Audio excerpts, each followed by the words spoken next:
প্রিয় দর্শক, আজকের ভিডিওতে খুবই মূল্যবান একটি দোয়া আমি আপনাদের সঙ্গে শেয়ার করব ইনশাল্লাহ।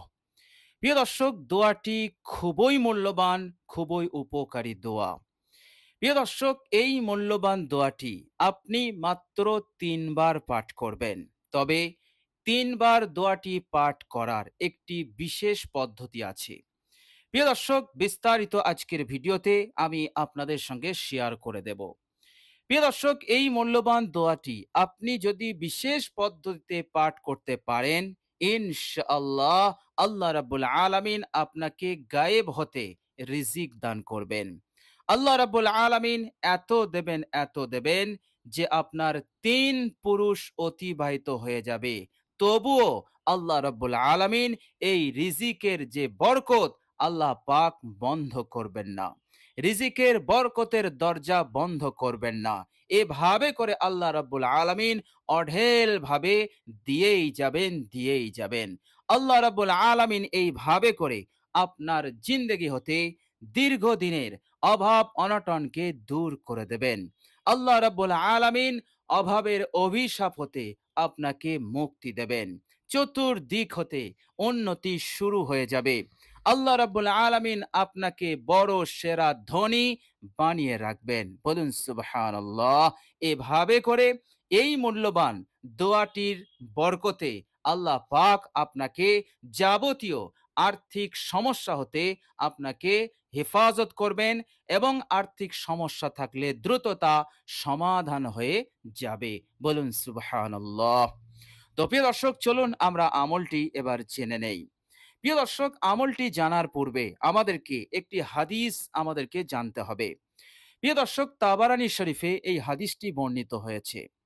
প্রিয় দর্শক, হাদিসের মধ্যে এসেছে যে উম্মে মালিক আল আনসারী রাদিয়াল্লাহু তাআলা আনহা, তিনি এক সময় একটি বড় পাত্রে ঘি নিয়ে রাসূলুল্লাহ সাল্লাল্লাহু আলাইহি সাল্লামকে হাদিয়া দেবেন বলে তিনি রাসূলুল্লাহ সাল্লাল্লাহু আলাইহি সাল্লামের দরবারে পৌঁছালেন। আল্লাহর নবী সাল্লাল্লাহু আলাইহি সাল্লাম হাদিয়া গ্রহণ করলেন। এরপর হযরত বিলাল রাদিয়াল্লাহু তাআলা আনহুকে বললেন, হে বিলাল, ঘি তুমি আমাদের পাত্রে ঢেলে নাও। হযরত বিলাল রাদিয়াল্লাহু তাআলা আনহু তিনি পাত্রে ঢেলে নিলেন, অর্থাৎ রাসূলুল্লাহ সাল্লাল্লাহু আলাইহি সাল্লামের একটি পাত্রে সমস্ত ঘি ঢেলে নিলেন। এরপর খালি পাত্র উম্মে মালিক আল আনসারী রাদিয়াল্লাহু তাআলা আনহাকে দিয়ে দিলেন। এরপর যতক্ষণ সময় ব্যয় করার ছিল ততক্ষণ সময় উনি ছিলেন। এরপর বিশ্বনবী সাল্লাল্লাহু আলাইহি সাল্লামকে সালাম দিয়ে তিনি ওখান থেকে বিদায় নিলেন। প্রিয় দর্শক, কিতাবের মধ্যে এসছে হযরত উম্মে মালিক আল আনসারী রাদিয়াল্লাহু তাআলা আনহা, ইনি যখন বাড়ি ফিরলেন, বাড়ি পৌঁছানোর পর তিনি এই খালি বর্তন একটি জায়গায় রেখে তিনি একটু বাইরে গেলেন। কিছুক্ষণ পর ফিরে আসলেন। ফিরে আসার পর ওই বর্তনকে যখন তিনি দেখছেন যে ওই বর্তনে একেবারে ঘি ভর্তি হয়ে আছে, ইনি চিন্তা করলেন, উম্মে মালিক আল আনসারী রাদিয়াল্লাহু তাআলা আনহা তিনি ভাবতে লাগলেন, চিন্তা করতে লাগলেন যে আমি আল্লাহর নবী সাল্লাল্লাহু আলাইহি সাল্লামকে হাদিয়া দিলাম, মনে হচ্ছে আল্লাহর নবী সাল্লাল্লাহু আলাইহি সাল্লাম আমার হাদিয়া গ্রহণ করেননি। তিনি কি করলেন, তখনই ছুটে ছুটে আল্লাহর নবী সাল্লাল্লাহু আলাইহি সাল্লামের কাছে পৌঁছালেন এবং বললেন, ইয়া রাসূলুল্লাহ, আমি আপনার জন্য ঘি নিয়ে এসেছিলাম, আপনি কি আমার হাদিয়া গ্রহণ করেননি? আল্লাহর নবী সাল্লাল্লাহু আলাইহি সাল্লাম বললেন যে, হে উম্মে মালিক, অবশ্যই আমি গ্রহণ করেছি। উম্মে মালিক আল আনসারী রাদিয়াল্লাহু তাআলা আনহা বললেন যে, ইয়া রাসূলুল্লাহ, আপনি যদি আমার ঘি গ্রহণ করেই থাকেন তাহলে আমার পাত্রে ঘি কেন রয়েছে? আল্লাহ নবী সাল্লাল্লাহু আলাইহি সাল্লাম হযরত বিলাল রাদিয়াল্লাহু তাআলা আনহুকে ডাকলেন। বললেন, হে বিলাল, আমি তোমাকে আদেশ দিয়েছিলাম যে উম্মে মালিক আল আনসারী যে ঘি নিয়ে এসেছে সেই ঘিটা আমার পাত্রে ঢেলে নাও। তুমি কি ঢেলে নাওনি? হযরত বিলাল রাদিয়াল্লাহু তাআলা আনহু বললেন, ইয়া রাসূলুল্লাহ, আল্লাহর কসম, আমি সমস্ত ঘি আমি আপনার পাত্রে ঢেলে নিয়েছিলাম। আমি বিন্দু পরিমাণ ঘি তার পাত্রে রাখিনি। এরপর আল্লাহর নবী সাল্লাল্লাহু আলাইহি ওয়াসাল্লাম বললেন, হে উম্মে মালিক, তুমি কি তোমার পাত্রে ঘি বোঝাই দেখে এসেছো? উম্মে মালিক আল আনসারী রাদিয়াল্লাহু তাআলা আনহা বললেন, ইয়া রাসূলুল্লাহ, আমি বাড়িতে দেখলাম যে আমার পাত্রে ঘি ভর্তি হয়ে আছে। আল্লাহর নবী সাল্লাল্লাহু আলাইহি ওয়াসাল্লাম বললেন যে এটি হচ্ছে আল্লাহ রাব্বুল আলামিন গায়েব থেকে তোমাকে রিজিক দান করেছে। বলুন সুবহানাল্লাহ। এরপর বিশ্বনবী সাল্লাল্লাহু আলাইহি ওয়াসাল্লাম সেই উম্মে মালিক আল আনসারী রাদিয়াল্লাহু তাআলা আনহাকে একটি আমল শিখালেন আর বললেন, এই আমলটি তুমি করতে থাকবে। প্রিয় দর্শক, কিতাবের মধ্যে এসেছে, হাদিস শরীফের মধ্যে এসেছে যে এই উম্মে মালিক আল আনসারী রাদিয়াল্লাহু তাআলা আনহা এই পাত্র হতে তিনি ঘি নিতেন, ব্যবহার করতেন। এইভাবে করে তিনি আল্লাহর নবী সাল্লাল্লাহু আলাইহি সাল্লাম দুনিয়ার বুক থেকে চলে গেলেন। আবু বকর রাদিয়াল্লাহু তাআলা আনহুর জামানা যতদিন ছিল ততদিন ওই পাত্র থেকে তিনি ঘি খেয়েছেন।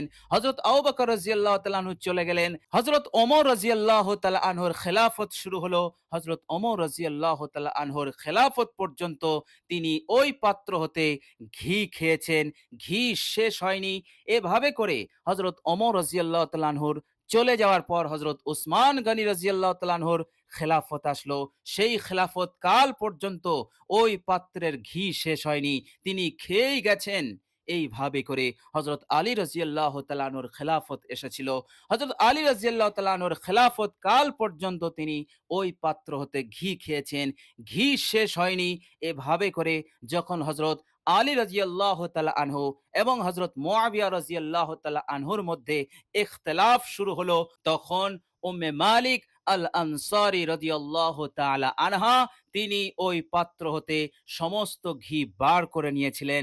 ফলে সেই পাত্রে আর ঘি ছিল না, আর ঘি আসেওনি।